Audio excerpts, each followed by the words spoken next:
நான் தாங்க உங்கள் கார்ஸ் காதலன். 2 நாள் அவுட் ஸ்டேஷன் டியூட்டி வெளியூரில் இருக்கேன். ஸோ வெளியூரில் இருக்கோம், தனியாக இருக்கோம் அப்படின்ற ஃபீலே நமக்கு என்றைக்குமே வந்தது கிடையாது.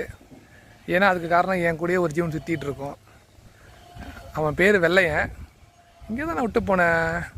டே வெள்ளையா, இந்த நிற்கிறான் பாருங்க, இவன் பேர் தான் வெள்ளையன். ஸோ இனிமேல் நானும் இவனும் சேர்ந்து ட்ராவல் பண்ணுற வீடியோஸ் எல்லாமே உங்களுக்கு ஷேர் பண்ணுறேன். ஃபாலோ பண்ணுங்கள், சப்ஸ்கிரைப் பண்ணுங்கள், சப்போர்ட் பண்ணுங்கள்.